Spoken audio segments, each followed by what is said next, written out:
जय श्री राम। जब रावण माता सीता का हरण करके लंका ले गया, तब भगवान श्री राम अत्यंत दुखी हुए। सीता माता की खोज के लिए वानर सेना को चारों दिशाओं में भेजा गया। हनुमान जी, अंगद, जामवंत और अन्य वानर दक्षिण दिशा में पहुँचे।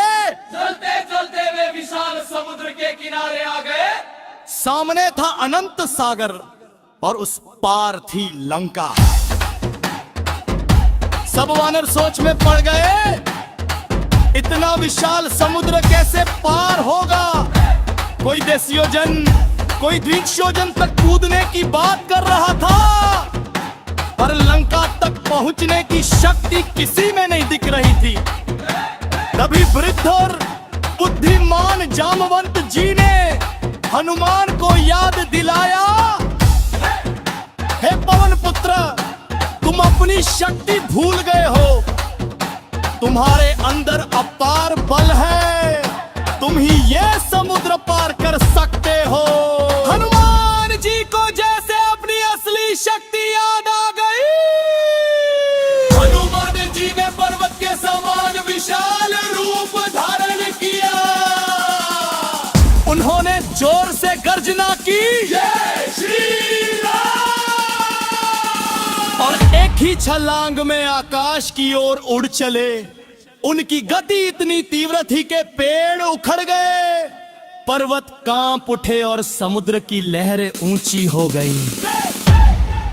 रास्ते में देवताओं ने उनकी परीक्षा लेने के लिए सुरसा नामक राक्षसी को भेजा।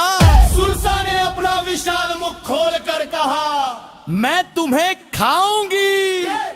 हनुमान जी ने भी अपना आकार बड़ा कर लिया। सुरसा ने और बड़ा मुंह खोला। तभी हनुमान जी ने अचानक छोटे रूप धारण किया और उसके मुंह में प्रवेश कर तुरंत बाहर निकला। सुरसा प्रसन्न हुई और उन्हें आशीर्वाद दिया।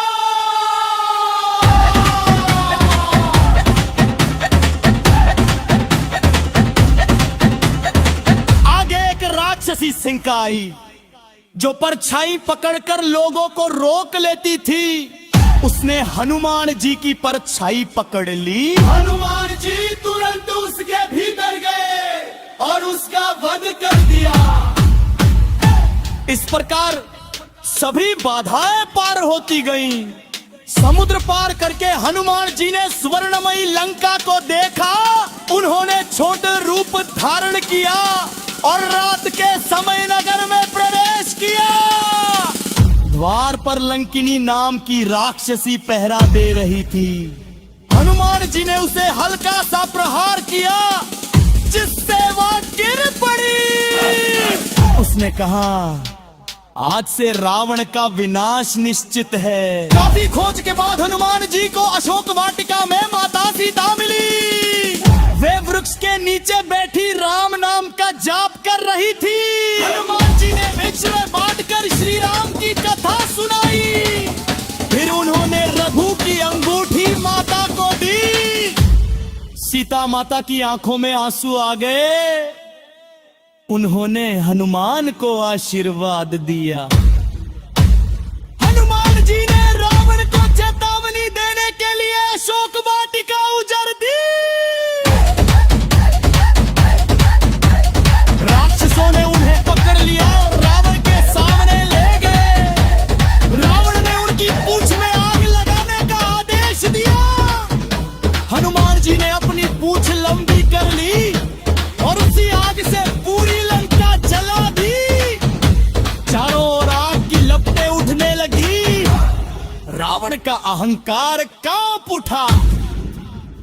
कार्य पूर्ण करके हनुमान जी फिर समुद्र पार करके श्री राम के पास पहुंचे। उन्होंने सीता माता का संदेश दिया। श्री राम ने प्रसन्न होकर उन्हें गले लगा लिया। विश्वास और आत्मबल से असंभव भी संभव है। राम नाम में अपार शक्ति है। सच्चा भक्त कभी हार नहीं मानता। बोलो पवन पुत्र हनुमान की जय।